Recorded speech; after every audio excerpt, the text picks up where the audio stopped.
எல்லா ஆங்கரையும் சொல்லவே இல்லை. நவீன் மாதிரி ஃப்ராடு பசங்க இன்னைக்கு 4 பேர் இருப்பாங்க, 4 பேர் போயிடுவாங்க. ஆனால் watermelon star doctor D Diwakar என்னோட உயரம் வந்து பார்த்தீங்கன்னா உச்சியை போய்கிட்டே இருக்கும். இறைவனால நான் அடையாளம் கண்டப்பட்டவர். என்னோட வளர்ச்சியை வந்து கலாட்டா சேனலோ அல்லது நவீனோ கண்டிப்பாக தடுத்து நிப்பாட்டவே முடியாதுங்க. என்னோட வளர்ச்சி அதாவது நவீனுக்கு அவங்களுக்கு என்ன பொறாம அப்படின்னு பார்த்தீங்கன்னா, நம்ம வந்து நல்லா தெரியுது ஓகேங்களா. ஒரு இன்டர்வியூ எடுக்கிறப்பே நம்மளாம் 15 வருஷமா அந்த ஃபீல்டில் இருக்கும், நம்ம இதுலையுமே வரல. நல்லா தெரிஞ்சுக்க பொதுமக்களே, நான் சோசியல் மீடியாக்களை வந்து வெறும் 10 மாசம் தான். 10 மாசத்துக்குள்ள இப்போ பேனா ஆங்கர் ஆகிட்டேங்க.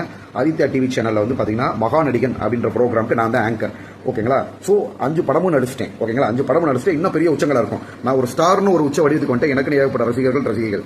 அப்படி இருக்கிறப்ப வந்து பாத்தீங்கன்னா இந்த ஃப்ராட் நவீன் வந்து என் காலில் போட்ட செருப்பு கூட சம வர மாட்டாரு. இவ்வளவு நாள் இருந்து அவர் வந்து எந்த படத்தில் நடிச்சிருக்காரு, எந்த படத்தில் அவருக்கு வரவேற்பு இருக்கு. நான் வந்து கொஞ்ச நாள்லயே வந்து பாத்தீங்கன்னா 5 படங்களை நடிச்சிட்டேன். இன்னும் எனக்கு நிறைய பட வாய்ப்புகள் வந்துகிட்டு இருக்கு. அதுக்கு காரணம் உண்மை, நேர்மை, உழைப்பு ஓகேங்களா. இந்த மாதிரி அடுத்தவங்களை வர சொல்லி ஃப்ராடு தனம் பண்ணி நல்லா தெரிஞ்சுக்கோங்க. கலாட்டா சேனல் மாதிரியான ஃப்ராடு சேனல்களுக்கு நீங்க அவாய்ட் பண்ணுவோம். அப்படி யாராவது ஃப்ராடு சேனல் தெரிஞ்சு நீங்க கலாட்டா சேனலுக்கு என்ட்ரி கொடுக்க போனீங்கன்னா தயவு செஞ்சு அதுக்கு பேமெண்ட் வாங்கிக்கங்க. உங்களை அவங்க எடுத்து போட்டு மில்லியன் வியூஸ் சொல்லி வியூஸ் அடிச்சு அதன் மூலியமா வந்து பாத்தீங்கன்னா அவங்க நிறைய சம்பாதிக்கிறாங்க. மில்லியன் வியூஸ் வாங்கி அதுல அவங்க வந்து பாத்தீங்கன்னா லட்சமா அவங்க பணம் எடுப்பாங்க ஓகேங்களா. சோ அட்லீஸ்ட் ஒரு இன்டர்வியூ போனா நீங்க ஃப்ரீயா கலாட்டா சேனல் பண்ணியே கொடுக்காதீங்க. தயவு செஞ்சு யாரும் கொடுக்காதீங்க. மேக்ஸிமம் என்ன கேட்டா நீங்க இன்ஸ்டாகிராம்ல போஸ்ட் பண்றீங்களா, அது அதிகமா வியூஸ் வந்தது எல்லாமே அவங்க புரிய வைப்பாங்க. கலாட்டா சேனல்ல யாரு நல்ல ஃபேமஸா இருக்கா, யாருக்கு வியூஸ் அதிகமா போகுது, யார் அதிகமா ஃபாலோவர்ஸ் வச்சிருக்காங்க, அந்த மாதிரி ஐடியா குறி வச்சு இந்த வீடியோ நாங்க யூஸ் பண்ணிக்கிறோம் உங்களுக்கு மெசேஜ் அனுப்புவாங்க. தயவு செஞ்சு அதை நீங்க ஒப்புதல் கொடுக்கவே கொடுக்காதீங்க.